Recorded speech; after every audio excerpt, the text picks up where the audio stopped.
प्रकाशित वाक्य। तो 12वें अध्याय को करते करते हम लोग अचानक एक ऐसे समय में आ गए हैं जहां पर कुछ रॉन्ग सिग्नल्स भी चले गए। और मैंने जो 2-3 लोगों से बात की उससे मैंने ये अंदाज लिया है और आज इस प्रकार का संदेश आप लोगों के सामने रखना चाहता हूं।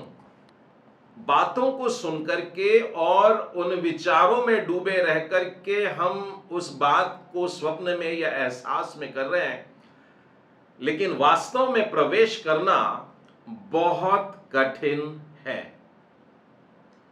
आप इस बात से भी अंदाज लगा सकते हैं कि प्रभु यीशु ने कहा, सकेत है वो मार्ग, सकरा है वो मार्ग जो परमेश्वर के राज्य की ओर लेकर के जा रहा है, और जो चौड़ा मार्ग है वो हमें नाश की तरफ लेकर के जा रहा है।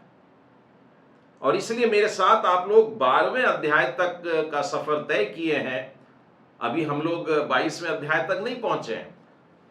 तो आप लोग ऐसा मत समझ लीजिए कि पढ़ लेने के कारण हम स्वर्ग राज्य में पहुंच जाएंगे। और इस भ्रम में अगर आ गए हैं तो मैं आज इस भ्रम को हाईलाइट करना चाहता हूं कि नहीं, हमें अपने जीवन की ओर देखना है। हमने क्या पढ़ा है, क्या समझा है, और हमको ये बातें आ गई, मालूम हो गई, हमको डिग्री मिल गई, डिप्लोमा मिल गई, इन बातों से स्वर्ग राज्य में हमारा प्रवेश नहीं होने वाला है। मैं आपके सामने लूका रचित सुसमाचार के 17वें अध्याय के कुछ वचन पढ़ता हूं। जैसे नूह के दिन में हुआ था वैसा ही मनुष्य के पुत्र के दिनों में भी होगा। अंत के दिनों की बातों पर जब हम मनन करते जा रहे हैं, प्रभु यीशु के दोबारा आगमन की बातें करते जा रहे हैं, तो बाइबल हमें बता रही है लूका 17 में कि जैसे नूह के दिन में होता था वैसा ही नाश होने से पहले या प्रभु के दिन आने के पहले भी बिल्कुल वैसा ही होने लगेगा।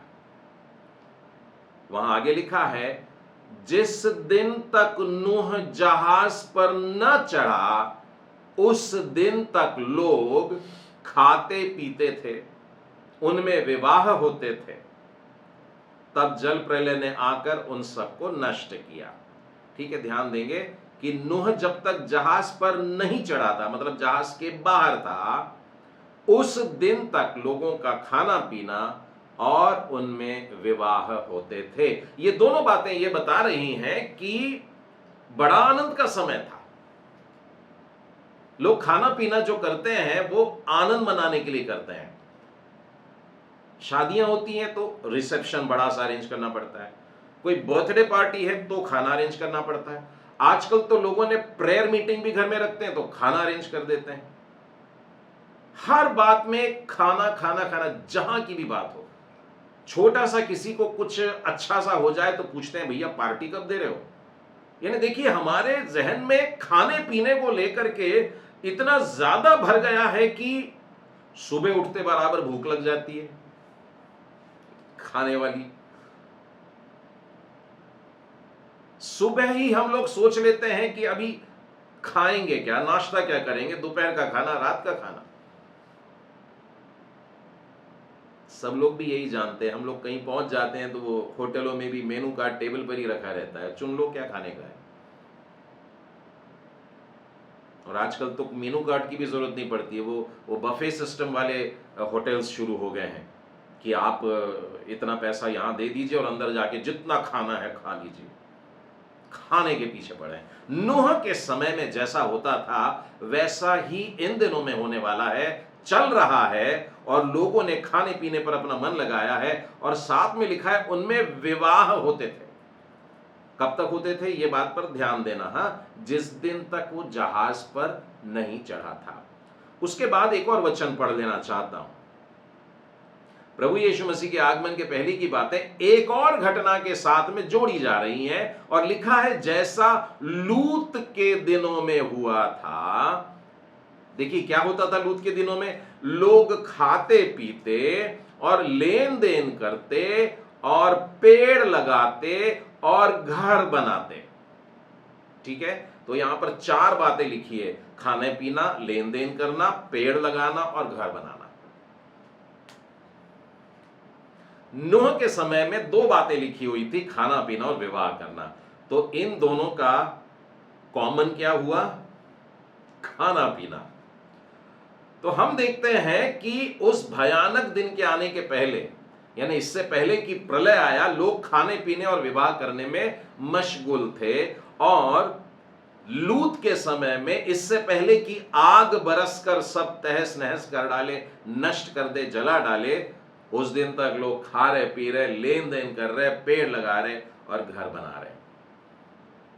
और यदि आप अखबार पढ़ते हैं या टीवी न्यूज देखते हैं, ये चारों बातें, इनफैक्ट 5 बातें बोलूंगा, खाना पीना और विवाह करना और लेन देन करना और पेड़ लगाना और घर बनाना, इन सब बातों में लोग डूबे रहेंगे जब विपत्ति आएगी। प्रभु यीशु आ रहे, ऐसा शब्द नहीं बोला मैंने अब की बार, बल्कि ये कहा विपत्ति आ रही है। ठीक है, अभी तक हम 12वें अध्याय में यही कह रहा था मैं, प्रभु यीशु आ रहे हैं, प्रभु यीशु आ रहे हैं, तो हम लोग सब एकदम पैकिंग करके तैयार हो गए थे, प्रभु जी आप आइए, हम चल रहे हैं स्वर्ग। लेकिन आज मैं उसके बदले जो शब्द इस्तेमाल कर रहा हूं वो है विपत्ति का दिन, क्योंकि बाइबल भी उसको भयानक दिन यह शब्द कहती है, परमेश्वर के दिन को, परमेश्वर का वह भयानक दिन। ठीक है, तो यहां दोनों बातों में हम ऐसी बातें देख रहे हैं कि एक बात कॉमन है, इसलिए 6 बातें हैं जो आज भी संसार में होती दिखाई दे रही है। संभव है हम लोगों के जीवन में इन 5 बातों में से कुछ को हमने अपने अंदर ले लिया है। तो इन बातों का नाश होने वालों के जीवन में दिखाई देना सहज है, और इन्हीं बातों से हमें परे रहना है।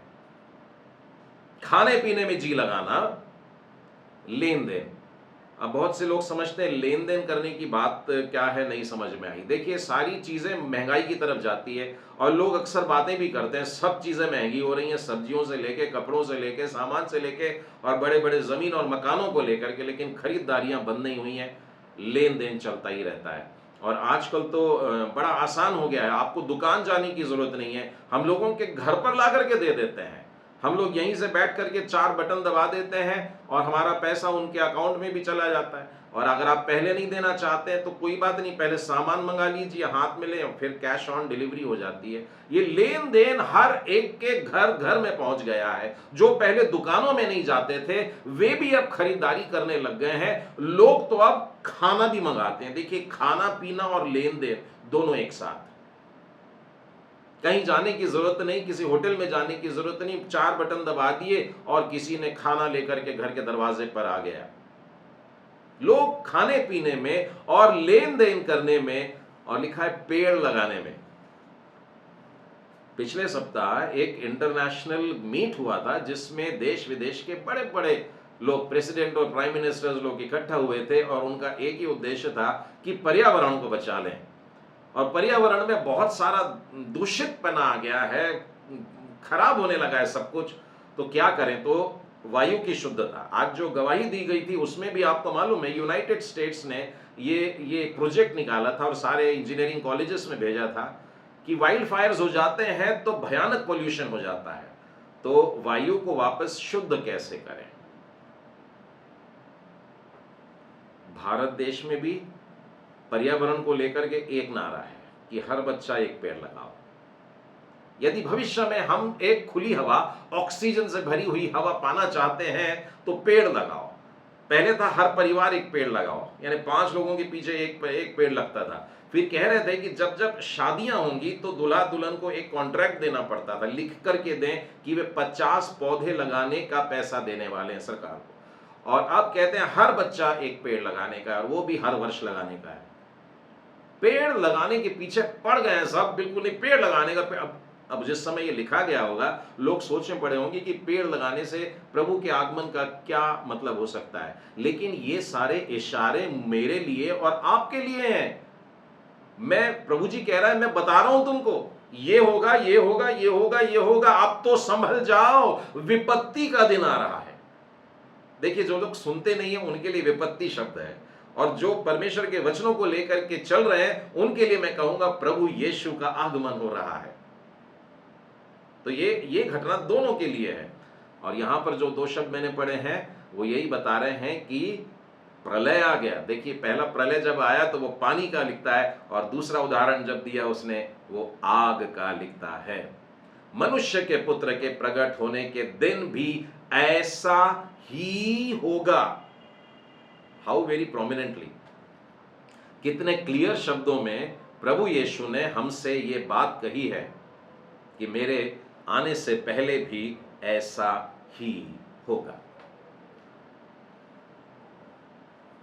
मैंने कहा था आपसे कि एक बच्चे ने कुछ क्वेश्चन पूछा, और उसी के साथ में और भी साथ में बच्चे जो थे उनके साथ में ये डिस्कशन चल रहा था। टीनेजर्स क्लास में जो बच्चे आते हैं, थर्सडे को ये क्लास होती है हम लोगों की, तो उसमें वो बच्चा पूछना चाह रहा था कि अंकल ये प्रकाशित वाक्य में 7 बहुत ज्यादा दिखते हैं, और मैंने ये बात बहुत से लोगों को भी पूछते देखा है कि प्रकाशित वाक्य में 7 लिखे हैं।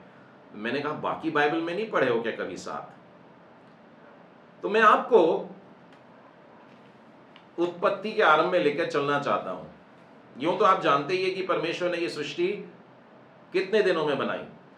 तो बच्चे लोग आपस में झड़ने लग गए, क्योंकि वो एक कह रहा था कि 6 दिन में बनाई और दूसरे ने कहा 7 दिन में बनाई। और 7 दिन की बात ऐसी है कि 6 दिन में कंप्लीट करने के बाद 7वें दिन वहां पर लिखा है, और परमेश्वर ने अपना काम जिसे वो करता था 7वें दिन समाप्त किया, और अपने किए हुए सारे काम से 7वें दिन उसने विश्राम किया। तो गॉड ब्लेस दिस डे। तो मैं बताना चाह रहा हूं कि ये 7 का जो पैटर्न है ये उत्पत्ति से ही शुरू हो जाता है और पूरी बाइबल में बना रहता है।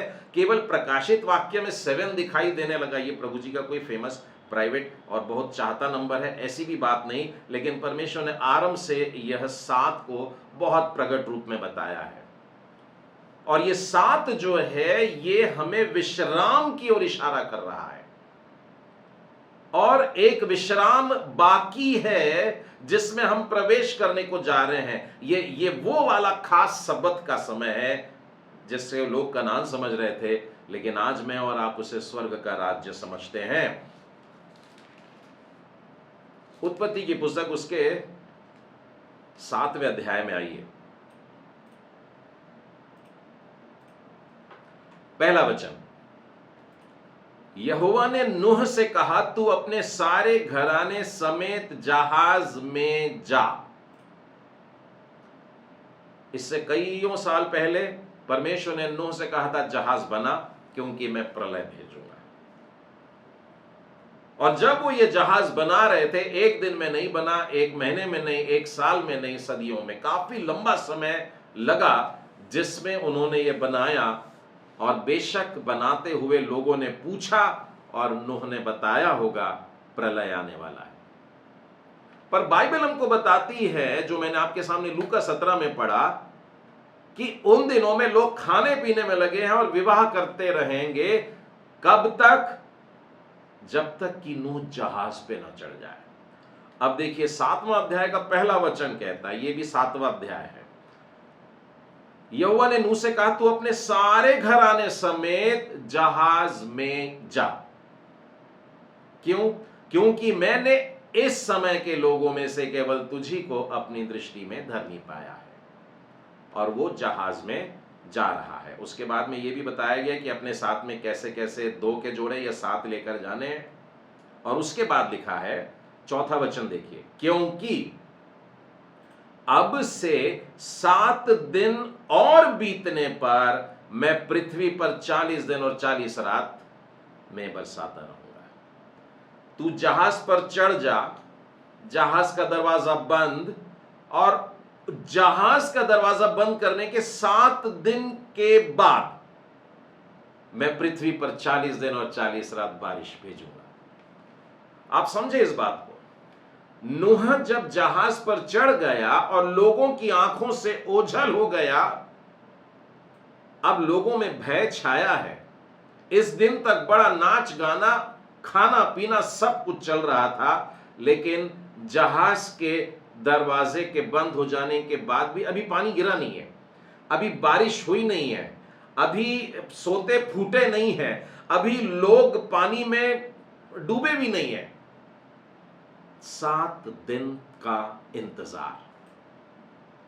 और ये 7 दिन भीड़ में से कई लोगों ने मजाक भी किया होगा कि नूह नाना जाके बैठ गए आप जहाज में, एक दिन हो गया, क्या किए 24 घंटा, दूसरा, तीसरा, चौथा, पांचवा, छठवा और 7 दिन। परमेश्वर ने कहा तेरे जहाज में जाने के बाद, तेरे ऊपर उठा लिए जाने के बाद में, फिर 7 साल के बाद में मैं प्रलय भेजूंगा। और ऐसा ही होता है। अगर आप उसके बाद में आगे चलें, 10वें वचन में देखिए क्या लिखा है, 7 दिन के उपरांत प्रलय का जल पृथ्वी पर आने लगा।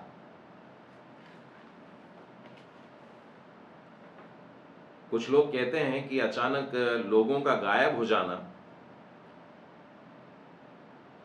शैतान इन दिनों में ऐसी फिल्में भेज रहा है, मालूम है आपको, आजकल रैप्चर पे फिल्में बनती है, पर प्रभु जी नहीं बनवा रहा और चर्च नहीं बनवा रहे, शैतान बनवाता है।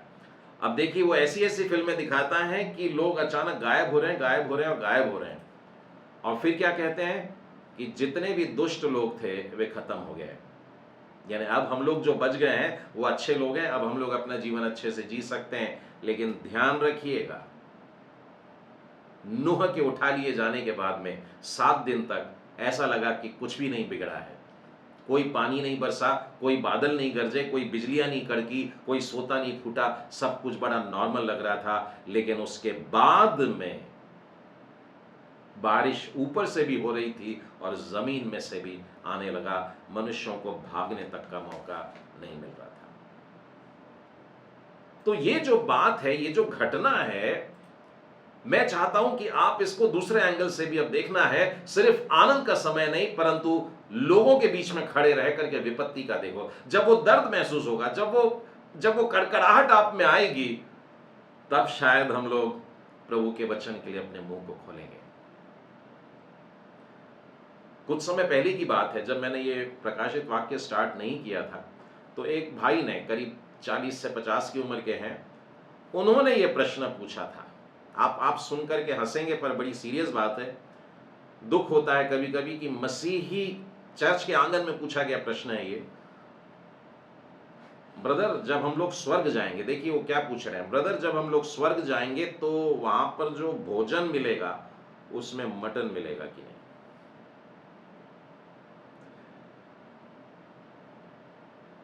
उन्होंने बाइबल में यह वाक्य पढ़ा कि हम लोगों का उठा लिया जाना मानो उस मेमने का विवाह है। और फिर कहीं एक जगह पढ़ा है कि एक स्वामी ने अपने बेटे के लिए विवाह भोज का प्रबंध किया और उसकी उपमा परमेश्वर के राज्य से की गई।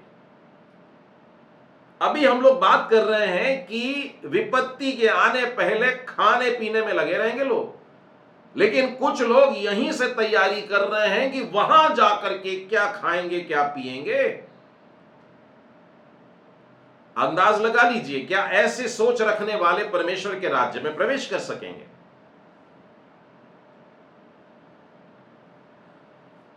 विवाह की बात आई है तो मैं ये बात जरूर कहूंगा कि यहूदी विवाह के जो तरीके होते हैं या यहूदी विवाह संस्कृति जो होती है, उसमें विवाह से पहले मंगनी का प्रोसीजर होता है। हम लोगों के यहाँ भी ऐसा ही होता है भारत देश में कि विवाह से पहले मांगा जाता है, मतलब कि दुल्हा दुल्हन के घर आता है और लड़का कहता है कि लड़की पसंद है, और फिर उसके बाद में वे चले जाते हैं। उसी दिन विवाह नहीं हो जाता है, उसके बाद में एक अवधि रहती है, एक समय रहता है, बीच का गैप रहता है और बाद में विवाह होता है। ये सब जगह होता है, लेकिन यहूदी प्रथाओं में शादी की तारीख दूल्हे का पप्पा तय करता है। देखिए कितनी सिमिलैरिटी है। यदि हम प्रभु यीशु को अपने दुल्हे के रूप में देख रहे हैं और हम सब कलीसिया है, दुल्हन के रूप में है, और हमारी शादी का होना तय है, पर तारीख क्या है नहीं मालूम। और एक यहूदी बेटा, एक जवान बेटा अपने पिता के पास में जाता है और बोलता है कि पिताजी क्या मैं दुल्हन को ले आऊं? तो पिताजी, एक यहूदी पप्पा कहता है नहीं बेटा अभी नहीं। और बेटा पूछता है कि आप क्यों मना कर रहे हैं? तो वो कहता है घर की तरफ देख करके कि तूने जो प्रबंध किया है मुझे वो पर्याप्त नहीं लगता। तो बेटा फिर कुछ महीनों के लिए या वर्ष के लिए मेहनत करता है और अपने घर को सुंदर बनाता है, व्यवस्थित करता है, प्रबंध सारी चीजों का वहां करता है। और जब बेटे को लगता है कि हाँ अब ठीक है, तब वो पिता के पास में जाता है और वो कहता है कि पिताजी क्या मैं अब दुल्हन को लेने जाऊं। तो पिता फिर उसके सारी व्यवस्थाओं को बड़ी कड़ाई से देखता है और उसके बाद वो कहता है ठीक है बेटा अब चलेंगे। यदि आपने यूहन्ना रचित सुसमाचार और उसके 14वें अध्याय में पहले ही वचन से देखिए, प्रभु जी कहता है तुम्हारा मन व्याकुल ना हो। प्रभु यीशु मसीह के जीवन के मृत्यु की घटनाओं के बारे में बार बार सुन करके परेशान हो जाया करते थे। प्रभु यीशु ने कहा मेरा जाना भी जरूरी है, तब भी परेशान हो गए, परंतु यीशु कहते परेशान मत होना, मेरे पिता के घर में बहुत से रहने के स्थान है, और यदि नहीं होते तो मैं तुमसे कह देता, क्योंकि मैं तुम्हारे लिए जगह तैयार करने के लिए जाता हूं। बिल्कुल उसी रीति से जैसे कि एक होने वाला दुल्हा अपनी दुल्हन के लिए, एक नए घर के लिए एक मकान तैयार करने के लिए जाता है। तो हमारा प्रभु यीशु हमसे कहता है मेरा जाना जरूरी है, मैं जाऊंगा, तैयार करूंगा और फिर आऊंगा तुमको लेने के लिए। तो चेलों में से किसी ने पूछ लिया प्रभु जी बता दीजिए आप कब आएंगे। तो उन्होंने कहा सिर्फ पप्पा को मालूम है, पुत्र को भी नहीं मालूम और स्वर्गदूतों को भी नहीं मालूम, लेकिन सिर्फ पिता जानता है कि वास्तव में हम लोग कब आएंगे और कब विवाह हो पाएगा। यहूदी विवाह में एक और चीज बड़ी रोचक है, ध्यान खींचने वाली है, और वो है महर और दूसरा कहते हैं मत्तान। दो शब्द का उपयोग किया गया है। यदि आपके कोई मुस्लिम फ्रेंड्स हैं तो वे आज भी ये दोनों बातों का उपयोग करते होंगे कि विवाह के समय महर कितना है और मत्तान क्या है। ये दो शब्द समझने के लिए मैं आपको उत्पत्ति की पुस्तक में रबेका की शादी के लिए अब्राहम के घर चलते हैं। अब्राहम ने अभी अपने एक सेवक को भेजा है कि इसहाक के लिए दुल्हन लेकर के आए, उत्पत्ति के 24वें अध्याय में। अब जब वो जाता है तो वो सेवक सोच में पड़ जाता है दुल्हन कैसे करूंगा पसंद, और फिर वो एक प्रार्थना करता है, प्रभु जी मैं कुएं के पास बैठ जाता हूं और वहां पर जो पानी भरने के लिए आ रही हैं बहनें, जो मुझको भी पिलाएगी और ऊंटों को भी पिला देगी, मैं समझ जाऊंगा कि वो ही है। और फिर यह घटना 24वें अध्याय के 22वें वचन से आगे देखिए। और वो जो सेवक रहता है वो समझ जाता है कि परमेश्वर ने शायद इसी को मेरे हाथ में दिया है, या यही है जिसको मुझे इसहाक के लिए दुल्हन करके ले जाना है। उसके बाद में वो आती है, बातें होती है, पानी पीना हो जाता है, घर लेकर के जाती है, माता पिता मामा सबसे मिलवा देती है, ठीक है। उसके बाद में देखिए, अब जब उसके घर में रह लेते हैं, अगले दिन वो उठता है और बोलता है मुझे जाना है और दुल्हन को भी अब भेज दो। तो घर के लोग कह रहे हैं देख रिबका तेरे सामने है, उसको लेकर के जा और वह यहोवा के वचन के अनुसार तेरे स्वामी के पुत्र की पत्नी हो जाए। मतलब एग्री हो गए हैं शादी के लिए, लड़का वाला और लड़की वाले एग्री हो गए। अब क्या होता है, उनकी यह बात सुनकर अब्राहम के दास ने भूमि पर गिर के यहोवा को दंडवत किया। फिर 53वां वचन गौर से सुनिए। फिर उस दास ने सोने और रूपे के गहने और वस्त्र निकाल कर रिबका को दिए, दुल्हन को दिए, सोना दिया, चांदी दिया और वस्त्र दिया। तब उसने अपने संगी जनों समेत भोजन किया, रात बिताई, और उसके साथ में भाई को भी और माता को भी उसने अनमोल वस्तुएं दी। यहूदी विवाह में जब दुल्हन को लिया जाता है दूल्हे के द्वारा, तो उसकी कीमत लड़की के घर वाले मांगते हैं। एक बड़े अफसोस की बात है कि जब तक इज़राइल बेबीलोन के बंधुआई में नहीं चला गया, तब तक स्त्रियां वस्तु के समान थी। फिर एक गैप बड़ा उसके बाद में प्रभु यीशु का आगमन, और उसके बाद से यहूदी स्त्रियों के लिए भी वही स्थान बना जो परमेश्वर की नज़र में पुरुष के समान होता है। परंतु उससे पहले स्त्रियों की गिनती भी नहीं होती थी, वे वस्तुओं के समान दी जाती थी। तो जो दुल्हन देने वाला बाप होता था वो उसकी कीमत बताता था कि मेरी बेटी इतने हजार की या इतने लाख की या इतने करोड़ की, और इसको प्राइस कहते हैं, यानी कि मेहर शब्द कहते हैं, यानी दुल्हन की कीमत देना। और ये कीमत दी जाती है घर वालों को। थोड़ा सा कॉम्प्लिकेटेड हो रहा होगा, पर इन बात को समझिए ताकि हमारा छुटकारा और हमारा स्वर्ग में जाकर विवाह में शामिल होना समझ में आ जाए। प्रकाशित वाक्य से जुड़ के जरूर चल रहे हैं, लेकिन आज मेरी इच्छा हुई कि मैं पूरी बाइबल में से प्रकाशित वाक्य शुरू से ही एक्सप्लेन किया जा रहा है, ये आज आपको बताना चाहता हूं। तो अब्राम के सेवक ने मेहर भी दिया, और लिखा है कि उसने दुल्हन को भी कुछ दिया है, उसे कहते हैं मत्तान। मत्तान मतलब गिफ्ट, तोहफा। और मसीही कलीसिया जो है, ये मसीही कलीसिया के लिए भी मेहर दिया गया है, कीमत दी गई है। इस दुल्हन को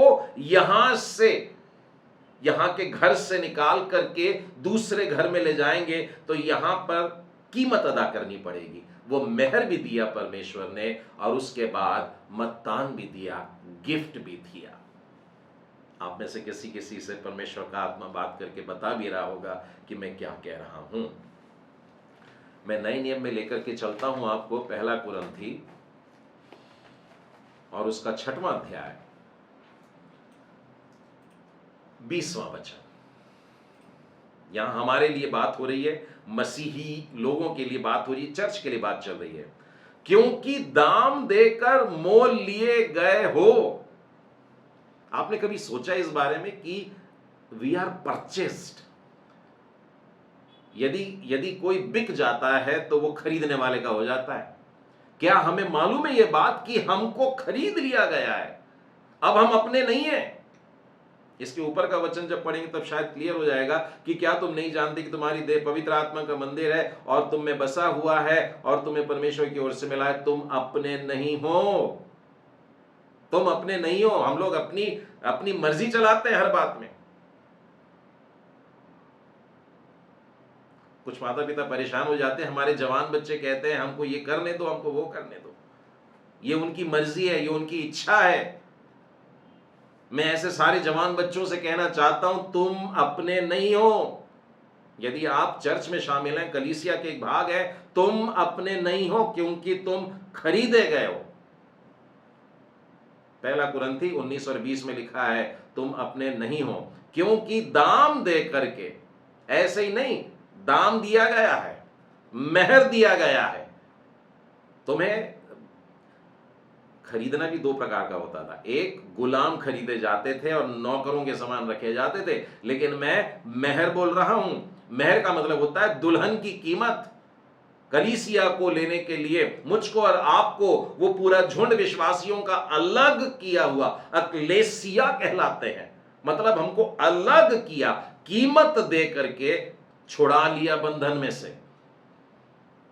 तो यहां जो हमारा घर बन गया था, यहां जो संसार बन गया था हमारा, यहां जो संसार का सरदार था जिसने हमको अपना बना करके रखा था और हम अपने आप को उसके समझते थे, उससे छुड़ाने के लिए कीमत दी गई। लिखा है, दाम देकर मोल लिए गए हो, तुम अपने नहीं हो। अब प्रश्न ये उठता है कि क्या कीमत अदा की गई, मेरी और आपकी क्या बोली लगी? इसके लिए बाइबल के एक और पन्ने में ले चलता हूं। पहला पतरस खोलिएगा और उसका पहला अध्याय, पहला पतरस पहला अध्याय और उसका 18वां वचन पहले देखेंगे।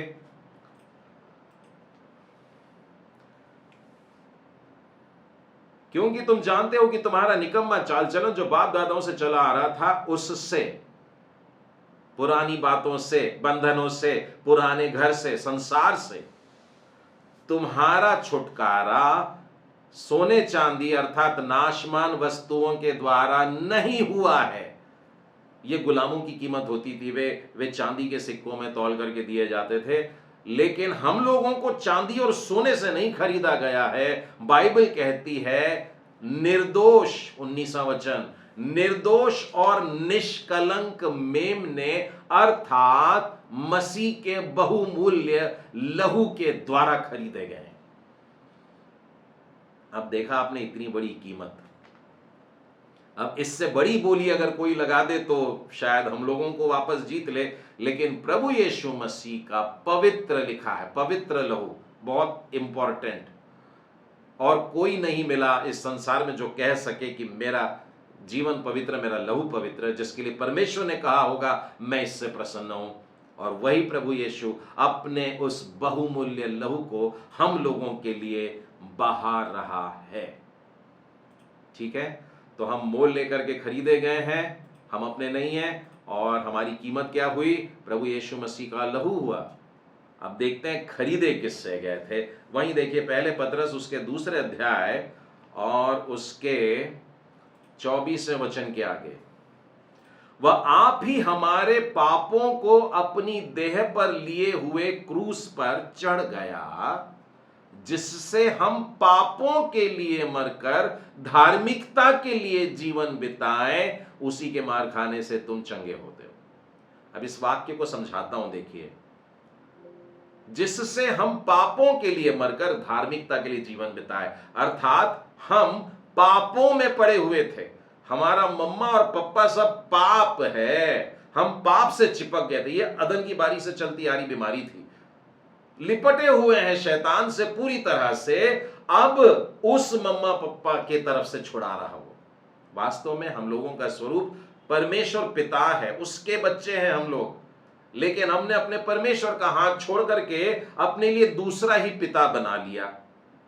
आप यूहन्ना के 8वें अध्याय को पढ़िएगा तो समझ में आता है, वहां दूसरा पिता भी है और लोग शैतान को भी पिता कह के पुकारते हैं। इसलिए मैं कह रहा हूं, उस पिता के घर में जाकर के हम लोग रोज रहते हैं। अपनी इच्छाओं के अनुसार वो पप्पा चलने देता है। तुमको खाने को चाहिए, पीने को चाहिए, लेन देन करने को चाहिए, तुमको विवाह करने को चाहिए, तुमको जो चाहिए करने को वो करने देता है। तो वो वाला घर पसंद आ गया, अब वहां बैठे हैं।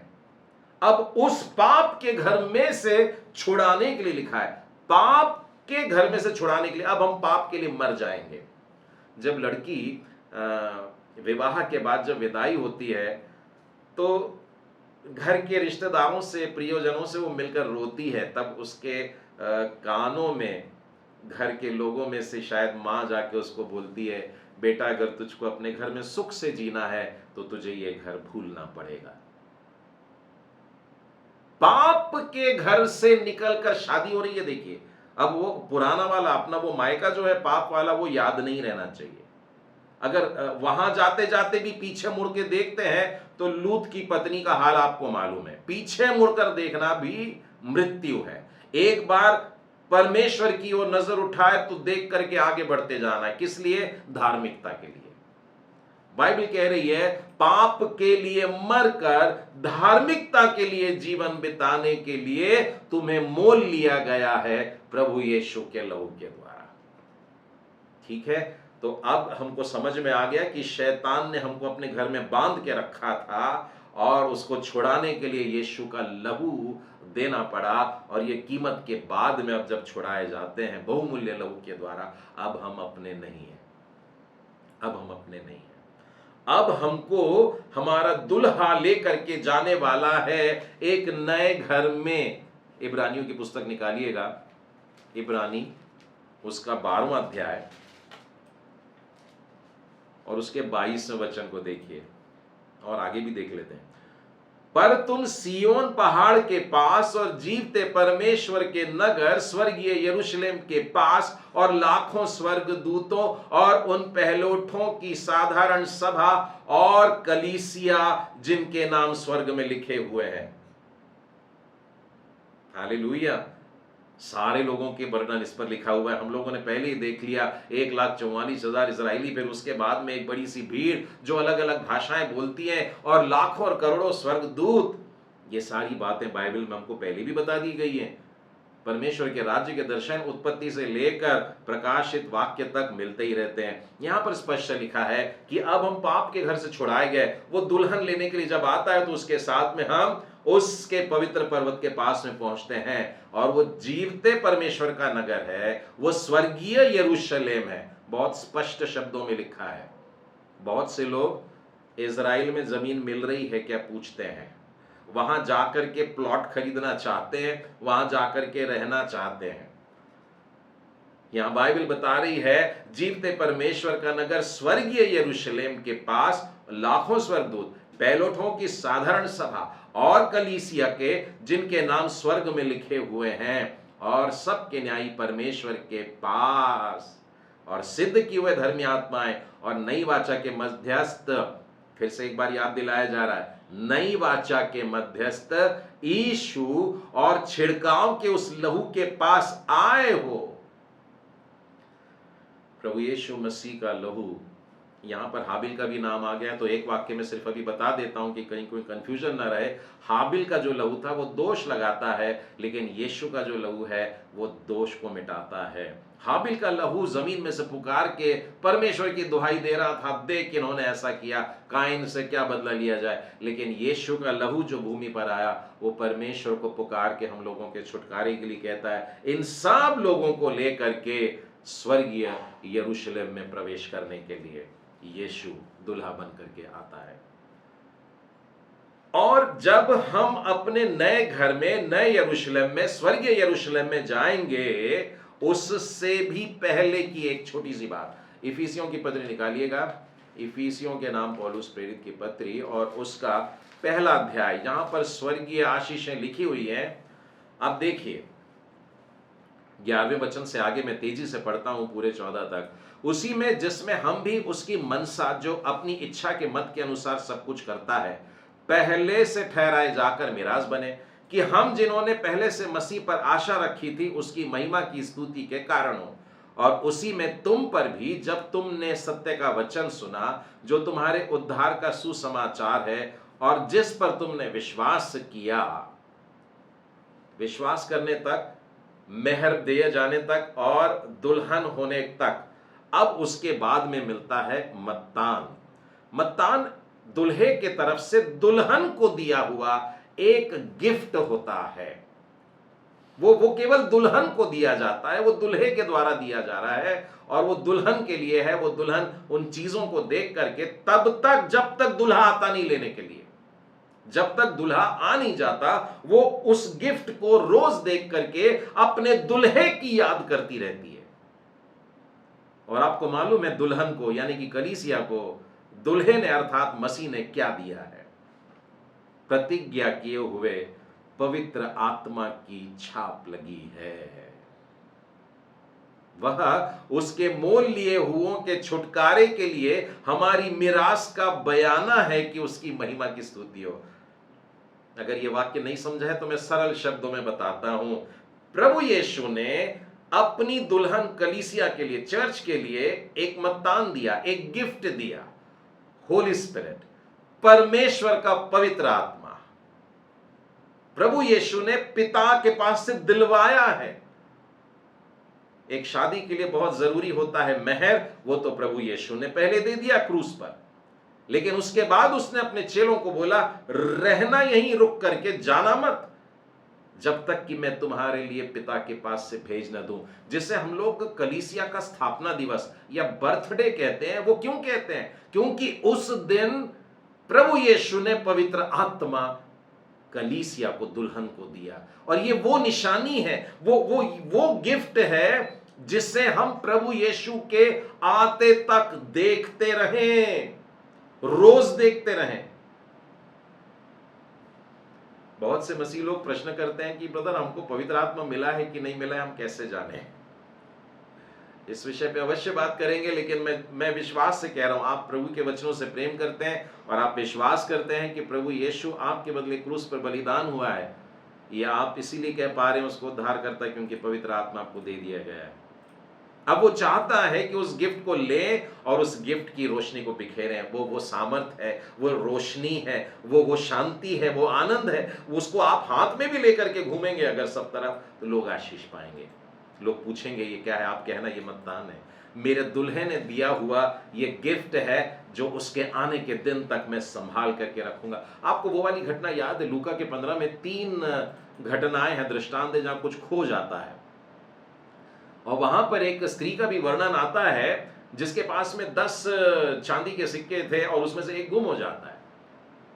अब एक गुम हो जाने के बाद में वह स्त्री का जो जो रिस्पॉन्स है वो सिर्फ इतना नहीं है कि एक कीमती चीज खो गई है, परंतु एक बहुमूल्य चीज खो गई है। और ये वो सिक्कों के रूप में थे जो दुल्हन अपने को लगा करके रखती है। और उसने देखा कि अरे आज मैंने इसको केवल 9 गिना, उसने फिर से गिन के देखा, नहीं, मुझे मेरे दुल्हे ने 10 सिक्के दिए थे। और वो गिनती है 9, जब तक मेरा सिक्का मिल नहीं जाता मेरे को चैन नहीं, मैं खाऊंगी नहीं, मैं पीऊंगी नहीं, कुछ नहीं, मेरे को जब तक नहीं मिल जाता। और वो अपने खोए हुए सिक्कों को ढूंढ करके निकालती है और तब इतना आनंद मनाती है कि उस सब आस पड़ोस वालों के साथ में आनंद करती है। कलीसिया को यह गिफ्ट दे दिया गया है। क्या वो गिफ्ट आप अपने में लेकर के चलते हैं? यह बुलाए जाते समय देखा जाएगा। आपको मालूम है, स्वर्गदूत हमें जब लेने के लिए आएंगे तो वो कैसे पहचानेंगे कि इसको उठाना, इसको छोड़ना है? प्रभु यीशु ने बहुत क्लियरली बताया है कि एक बिस्तर पे 2 जन सो रहे होंगे, एक ले लिया जाएगा। 2 स्त्रियां चक्की पीसती होंगी, एक उठा ली जाएगी। खेत में 2 जन काम कर रहे हैं, एक उठा लिया जाएगा। ये वे लोग हैं जो रोज अपने गिफ्ट को देखते रहते हैं, जो उस मतदान को देखते रहते हैं जो प्रभु यीशु ने अपनी कलीसिया को दिया है। तो मैं चाहता हूं ये दोनों बातों को आप जान करके रखें कि आपकी कीमत अदा कर दी गई है। अब पीछे मुड़ने का नहीं है, पुराने जीवन की तरफ जाने का नहीं है। उन पूरी पुरानी बातों को जिनको छोड़ दिया हमने, दोबारा नहीं करने का है। अब आगे बढ़ते जाने का है, पीछे मुड़ना भी नहीं। अब जब आगे बढ़ते जा रहे हैं तो मतदान को देखते हुए चले, प्रभु के दिए हुए उस गिफ्ट को देखते हुए हमें आगे बढ़ते चले जाना है। प्रभु ने हमसे कहा है कि मैं फिर आऊंगा। मैं फिर से एक बार यूहन्ना के 14वें अध्याय में जाता हूं। मैंने केवल दूसरा वचन पढ़ा था, मैं उसके 14वें अध्याय का अगला वचन भी पढ़ता हूं। और यदि मैं जाकर तुम्हारे लिए जगह तैयार करूं तो फिर आकर के फिर आऊंगा। प्रभु यीशु ने सिर्फ चले ही नहीं गए, जगह तैयार नहीं कर दी, परंतु बोले जब जगह तैयार कर लूं तो मैं फिर आकर तुम्हें अपने यहां ले जाऊंगा कि जहां मैं रहूं वहां तुम भी रहो। प्रभु यीशु मसीह जब उठा भी लिए जा रहे थे, स्वर्गारोहण के समय की बात है, तब स्वर्ग के दूत आकर के लोगों से कह रहे थे तुम ऐसे क्यों देख रहे हो, ये जिस तरीके से जा रहा है बिल्कुल वैसे ही वो एक दिन आने वाला है। तो गवाही देने वाले भी 2, प्रभु यीशु मसीह ने खुद भी बताया, बोल करके बताया, और अब वो हमसे ये प्रॉमिस कर रहा है, हो गया है। और पिता ने देखा होगा सब रेडी है बेटा, और प्रभु यीशु कहेंगे हाँ सब तैयार है पापा, देख लो। और पिताजी बोलेंगे ठीक है आज जाएंगे। आज की रात आ सकते हैं हमें लेने के लिए, उठा लिए जाएंगे, सडनली हो जाएगा। मैंने कहा है रैप्चर की घटना जो है ये सडनली होने वाली घटना है, तुरंत होने वाली घटना है। मैं एक और वचन यूहन्ना में से ही पढ़ना चाहता हूँ। यूहन्ना का 20वां अध्याय देखें, वहाँ पर भी प्रभु यीशु मसीह का ये प्रॉमिस स्पष्ट होता है कि वो किस रीति से हमें लेने के लिए आ रहा है। यूहन्ना का 20वां अध्याय 6 से आगे। तब शमौन पतरस उसके पीछे पीछे पहुंचा और कब्र के भीतर गया और कपड़े पड़े देखे। सुबह हुआ ये कि मरियम मगदलीनी दौड़ती हुई आई और बताई कब्र तो खाली है। फिर पतरस और यूहन्ना भी भागते हुए गए वहां।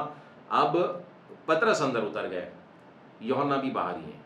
7वें वचन में लिखा है वह अंगोछा जो उसके सिर से बंधा हुआ था कपड़ों के साथ पड़ा हुआ नहीं। कोई कोई बातें हमें ऐसा लगता है बाइबल में क्यों लिख दी गई है, लेकिन बहुत जरूरी है। बाइबल का कोई वाक्य, कोई शब्द, यहां तक कि लिखा है बिंदु भी मत हटाना। अंगोछे जो उसके सिर से बंधा हुआ था कपड़ों के साथ में पड़ा हुआ नहीं, परंतु अलग एक जगह लपेट करके रखा हुआ देखा। जो लोग लॉ करते हैं या क्रिमिनल लॉज में हैं वे लोग जानते हैं सर्कमस्टेंशियल एविडेंसेस। प्रभु यीशु मसीह की कब्र खाली हो जाने के बाद रोमी सैनिकों ने और वहाँ के सब जो याजक महायाजक लोग थे उन्होंने एक झूठी बात फैला दी थी कि उनके शिष्यों ने चुरा करके ले गए हैं। रोमी सरकार इतनी कड़क थी कि अगर कोई चोरी उनके राज में हो जाए और चोर पकड़ा ना जाए, पर मालूम नहीं पड़ा किसने चुरा कर ले गया।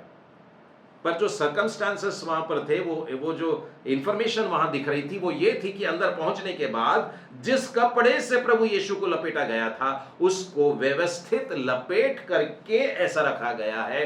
चोर उचक के कभी भी ऐसा नहीं करते। जितनों के घर में चोरियां हुई होंगी उन्होंने सारी अलमारियां खाली कर दी, उथल पुथल कर दी, एक एक कपड़े को झटक के देख लिया, कोई सोना कोई चांदी कोई पैसा मिल गया लेके भागे। व्यवस्थित इकट्ठा करके अलमारी वापस सजा के नहीं जाते हैं। लेकिन प्रभु यीशु के पास का जो ये कपड़ा था वो फेंका हुआ नहीं था, चोरों के द्वारा फेंक करके भागा हुआ नहीं था, परंतु व्यवस्थित अलग से लपेट करके रखा गया। फेंका गया नहीं, रखा गया व्यवस्थित। इसके लिए यहूदी संस्कृति में हम लोगों को देखना पड़ेगा। साधारणतः भोजन करते समय एक खास किस्म का कपड़ा, आप लोग अगर कोई बड़े होटल में गए होंगे तो उन्होंने थाली के साथ साथ कपड़ा भी दिया होगा। कुछ लोग उस कपड़े को यहाँ बांध लेते हैं पर वो यहाँ गोद में रखे जाने वाला कपड़ा होता है। उसी रीति से यहूदी प्रथाओं में भी एक कपड़ा बाजू में दिया जाता है, और जब किसी व्यक्ति को उठना है, डाइनिंग टेबल पर से उठना वैसे तो परोसने वाले के लिए बेइज्जती हो जाती है कि लोग उठ गए बिना खाए पिए, परंतु यदि आपको कोई बहुत अनिवार्य जरूरी काम के लिए, अर्जेंट काम के लिए उठना है, तब आपको दिए गए उस कपड़े को आप अपनी थाली के पास में ही व्यवस्थित घड़ी करके रख देते हैं और निकल जाते हैं वहां से। तो सामने वाले को कोई बुरा नहीं लगता है, क्योंकि एक इशारा होता है मेरा खाना अभी हुआ नहीं, मेरा काम अभी पूरा हुआ नहीं, मैं फिर से आता हूं। प्रभु यीशु मसीह के मृतकों में से जी उठने के बाद भी काम पूरा नहीं हुआ। उन्होंने वो कपड़ा व्यवस्थित करके वहीं छोड़ दिया और इशारा कर दिया यहूदी रीति के अनुसार, मैं फिर आ रहा हूं। तो प्रभु यीशु मसीह के आने की बात तो बिल्कुल तय है और वो जरूर से होने वाली है।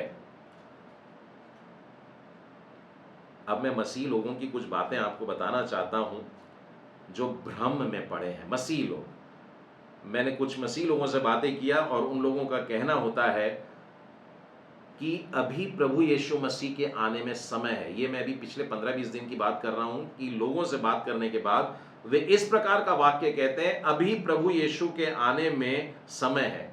और एक बहन ने तो ये कही है, लगता है यीशु भूल गए कि उन्होंने प्रॉमिस किया है आने के लिए।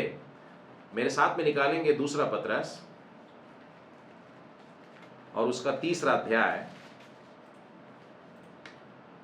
और उसके 9वें वचन में, प्रभु अपनी प्रतिज्ञा के विषय में देर नहीं करता,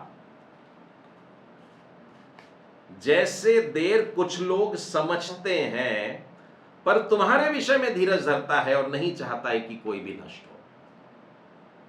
प्रभु यीशु का आगमन सचमुच में अभी तक हो जाना चाहिए था, लेकिन वो नहीं आ रहा है। ये उसका धैर्य है हम लोगों के लिए। अगर वो आ जाता तो न जाने कितने लोगों का नाश हो जाता। हम लोगों को मौके पर मौके दिए जा रहा है, और मसीह लोग अगर इस प्रकार की बात कहेंगे तो कितने दुख की बात है। स्पष्ट लिखा है, प्रभु जी अपनी प्रतिज्ञा के विषय में देर नहीं करता है जैसे कुछ लोग समझ रहे हैं, वो केवल धीरज धरा है। बच जाओगे, थोड़ा सा समय और ले लो, बच जाओ, संभल जाओ, फिर जाओ, अभी भी वक्त है। पुराने नियम का भी एक वचन देखते हैं हम लोग। हबक्कुक की पुस्तक निकालें, हबक्कुक की पुस्तक उसका 2रा अध्याय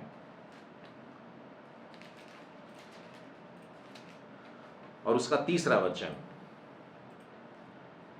क्योंकि इस दर्शन की बात नियत समय में पूरी होने वाली है, वरन इसके पूरे होने का समय वेग से आता है, इसमें धोखा नहीं होगा। परमेश्वर का वचन भविष्यवक्ताओं के द्वारा भी स्पष्ट बताता आया है, मैंने जो बात कहा है वो होगी और होके रहेगी। और नियत समय पर पूरी होगी। जो जो समय प्रभु ने तय कर दिया है और लिखा है, वो समय बड़े वेग से आ रहा है, बड़ी तेजी से आ रहा है, और इसमें धोखा ना होगा, चाहे इसमें विलंब हो। प्रभु जी जानता है हम लोगों के मन की बातें, उसने पहले से लिख के रखा है, हबक्कुक के द्वारा बुलवा दिया, चाहे इसमें विलंब भी हो तो भी उसकी बाट जोहते रहना, क्योंकि वो निश्चय पूरी होगी, उसमें देर नहीं होगी। It is going to happen and it will definitely happen. भला थोड़ा सा देर हो रहा है, परंतु परमेश्वर धैर्य धर रहा है कि तुम मन फिरा लो और बच जाओ, लेकिन ये बात तो तय है और हो करके ही रहेगी। इब्रानियों की पुस्तक में आइए, उसका 10वां अध्याय और उसका 37वां वचन। क्योंकि अब बहुत ही थोड़ा समय रह गया है कि आने वाला आएगा और देर न करेगा। तो हम लोगों के मन में ऐसे विचार बिल्कुल नहीं आने चाहिए कि अभी प्रभु यीशु मसीह के आने में बहुत टाइम है, शायद भूल गए। बिल्कुल नहीं भूला, थोड़ा सा समय और रह गया, आने वाला आएगा, देर नहीं करेगा।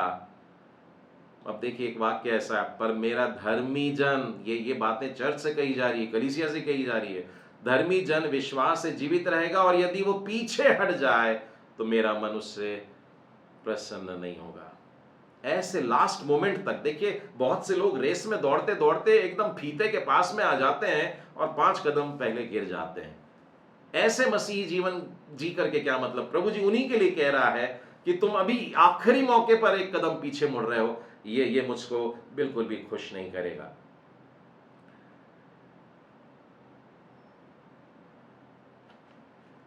इसके साथ ही और भी बहुत सारे भ्रम की बातें हैं। जैसे मैंने पहले बताया आपको कि कुछ लोगों का कहना है वो बड़े आनंद का दिन होगा, और मैंने आपको ये बताया कि वो एक विपत्ति का भी दिन है, और ये निर्भर करता है कि आज हम क्या कर रहे हैं। कहीं पीछे मुड़ के तो नहीं देख रहे हैं, कहीं एक हाथ आगे बढ़ाते हैं और दूसरे से पीछे वाले का हाथ थामने की कोशिश करते हैं, तो इससे भी बचने का है हम लोगों को। और इन दिनों में, नूह के दिनों में जैसी बातें होती थी, लूत के दिनों में जैसी बातें होती थी, इन सारी बातों से फिर करके हमें आगे बढ़ना है। मत्ती के 24वें अध्याय से, जो अध्याय वास्तव में प्रभु यीशु के आगमन के समय की बातों को लेकर के है, उसमें से भी 2-4 बातें आप लोगों के समक्ष रखना चाहता हूं। जब वह जैतून के पहाड़ पर बैठा था तो चेलों ने एकांत में उसके पास आकर के कहा कि ये बातें कब होगी और तेरे आने के और जगत के अंत का क्या चिन्ह होगा। लोग साधारणतः ऐसी एक क्यूरियोसिटी को लेकर के चलते रहते हैं कि हम जानना चाहते हैं कल क्या होगा, उसके बाद क्या होगा। और उसके बाद में प्रभु यीशु ने लगातार बिल्कुल 44वें वचन तक बताते गए, ये होगा, ये होगा, ये होगा, और सारी बातें ऐसे करके बताते चले गए।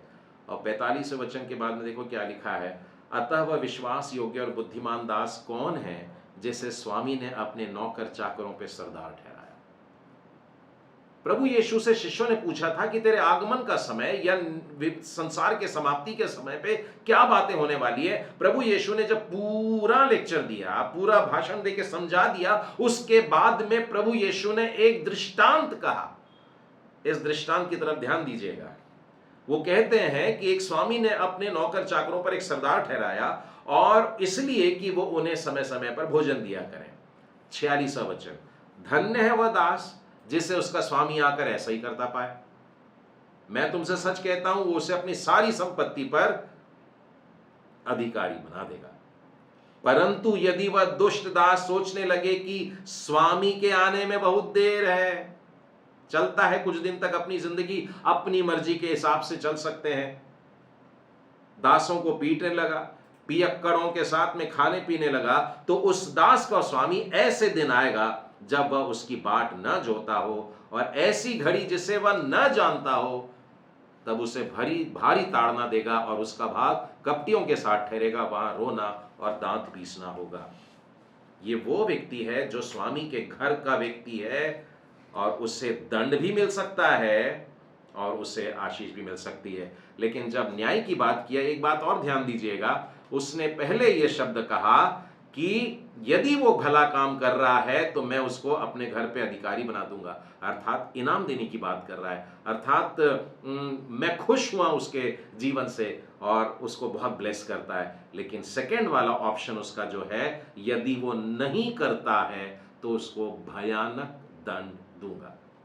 प्रभु यीशु ने ये सारी बातें जो बता दी कि ऐसा ऐसा होने वाला है, उसके बाद में यह दृष्टांत बताना जरूरी था, क्योंकि उसके चेलों को यह बताना जरूरी था कि काम में लगे रहना, करते रहना करते रहना। अगर सोने लगे तो मेरे राज्य के लायक नहीं, यदि मनमानी करने लगे, मेरी मर्जी बोलने लग गए तो मेरे राज्य के लिए नहीं हो, यदि खाने पीने में और पियक्कड़पने में चले जाओगे तो मेरे राज्य के लिए नहीं हो, और उनके लिए भयानक दंड है।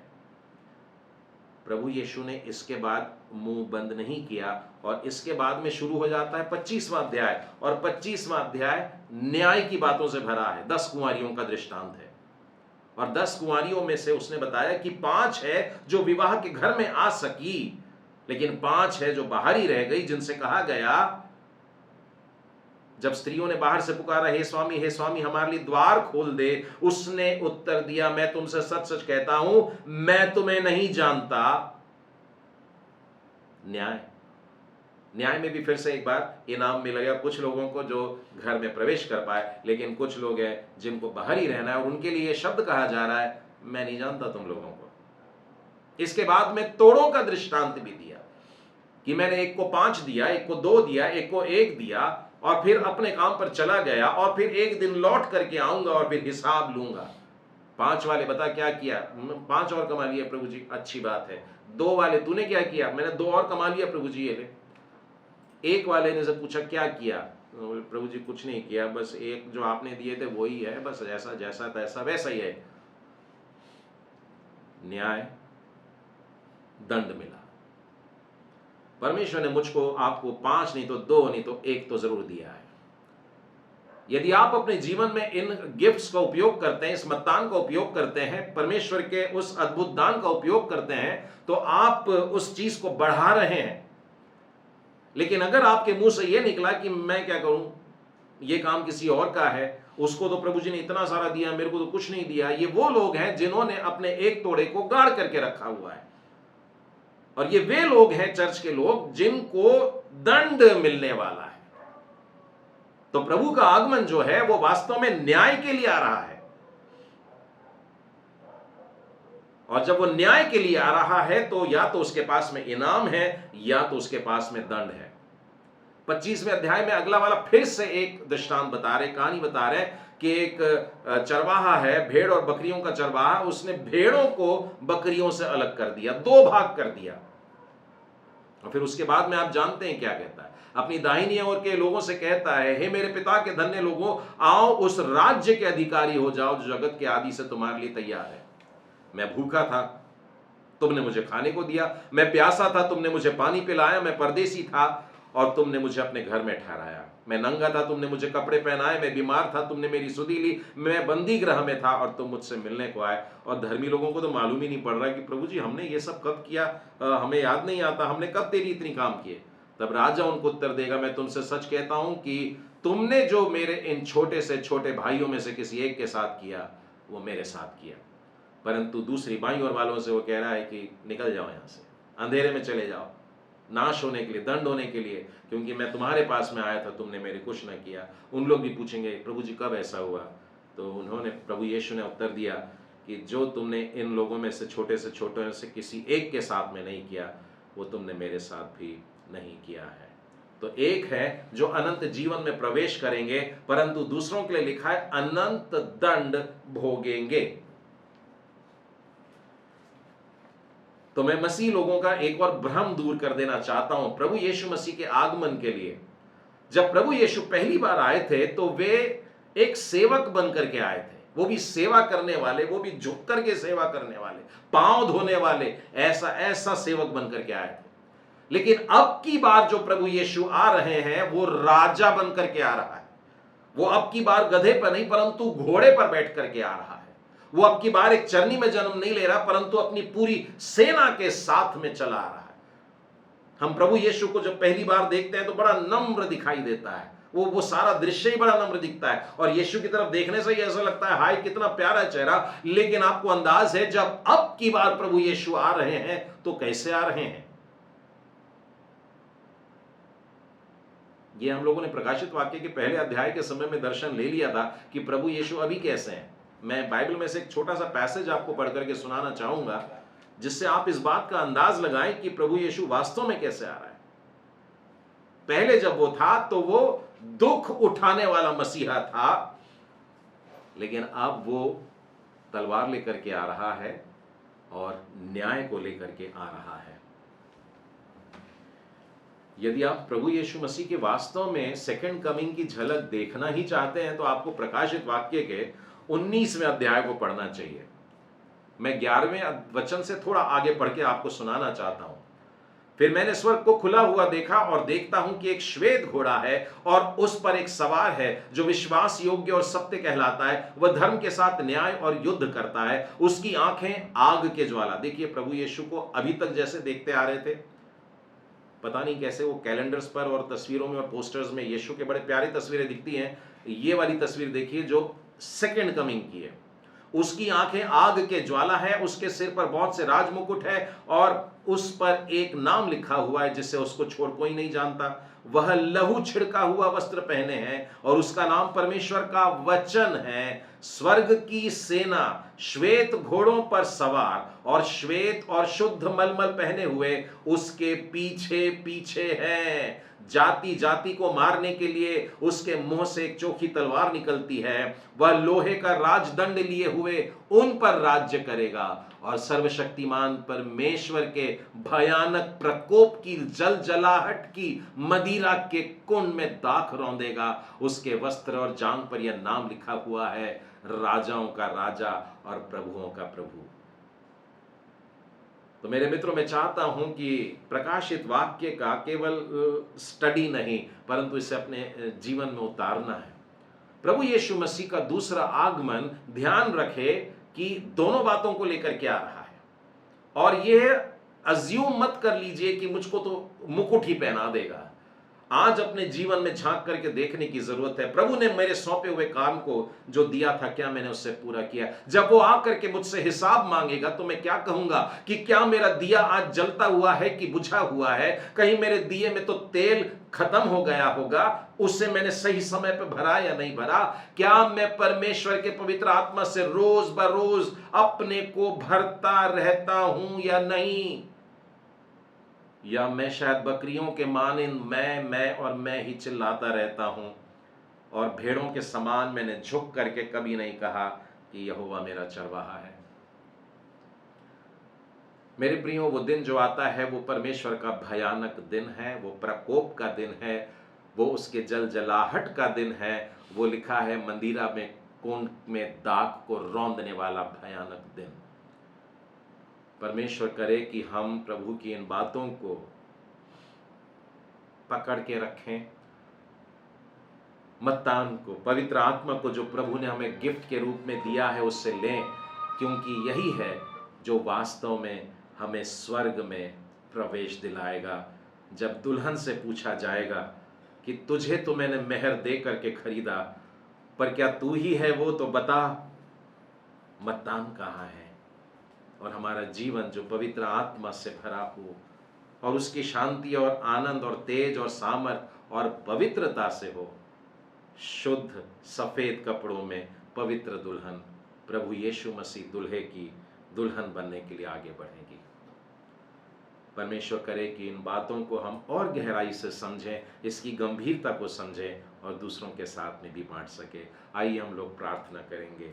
हे सर्वशक्तिमान दयालु प्रेमी परमेश्वर, आपके इन पवित्र वचनों के लिए धन्यवाद देते हैं प्यारे प्रभु जी। हम जानते हैं कि आपका आगमन बेहद निकट है, बहुत करीब है प्यारे प्रभु जी। और बहुत से लोग प्रभु यीशु आपको तो आज भी चरनी में ही देखना चाहते हैं, आपको एक छोटा सा देखना चाहते हैं, आपको क्रूस पर देखना चाहते हैं, लेकिन वचन कहता है आप घोड़े पर आ रहे हैं और अब की बार आपके हाथ में तलवार भी है प्रभु जी, और आप बड़े क्रोध के साथ में आ रहे हैं, आप न्याय करने के लिए आ रहे हैं प्रभु जी। और आज मुझे मेरे जीवन में झांकने की जरूरत है, अपने आप को तौल लूं मैं कि उसके आने के पहले मैं बच जाऊं। प्रभु जी, आपने जो धैर्य के कारण ये जो समय दे दिया और आपके आगमन में थोड़ा सा डिले जो हुआ प्रभु, उसके लिए धन्यवाद। और हम सब लोग अपने अपने हृदय को प्रभु आज आपके पास रखते हैं प्रभु। धन्यवाद कि आपने मेहर दिया है, धन्यवाद यीशु का लहू मेरे लिए उस कीमत को अदा कर दिया कि मैं पाप से छुड़ा लिया जाऊं। प्रभु जी, धन्यवाद कि आपने पवित्र आत्मा दिया है, जो एक छाप लग जाएगी मुझ पर, उस दिन तक ये छाप रहेगी जब स्वर्गदूत आकर उस छाप को ढूंढेंगे कि किस किस के अंदर वो छाप है, और उनको उठा उठा करके अपने साथ में ले जा लेंगे। प्यारे प्रभु जी, इस फेलोशिप में जुड़े प्रत्येक प्रियजनों को प्रभु जी आप ऐसी स्वर्गीय आशीष से परिपूर्ण करिए कि वे अपने गिफ्ट को लेकर के प्रतिदिन चमकाएं, प्रतिदिन अपने दिए में तेल भरते रहे प्रभु जी, अपने आप को पवित्र आत्मा से भरते चले जाए प्यारे प्रभु जी, ताकि चाहे आपका आगमन आधी रात को भी हो तो हमारा दिया जलता हुआ पाया जाए। हे प्रेमी परमेश्वर पिता, हम आपके साथ स्वर्ग राज्य में आना चाहते हैं, यह हमारी विनती है। यीशु के लहू के लिए धन्यवाद, पवित्र आत्मा के लिए धन्यवाद। हे परमेश्वर पिता, आपने जो हमसे प्रेम किया उसके लिए धन्यवाद। हम सब बड़े विश्वास के साथ आपके आगमन की बाट जोहते हैं प्यारे प्रभु, और विश्वास करते हैं आपका आगमन बहुत करीब आ चुका है। फिर एक बार हम अपने जीवन को आपके पवित्र हाथों में सौंपते हैं, और ये प्रार्थना अपने उद्धार करता प्रभु यीशु मसीह के नाम में मांगते हैं, इसलिए सुनो ग्रहण कर, आमीन।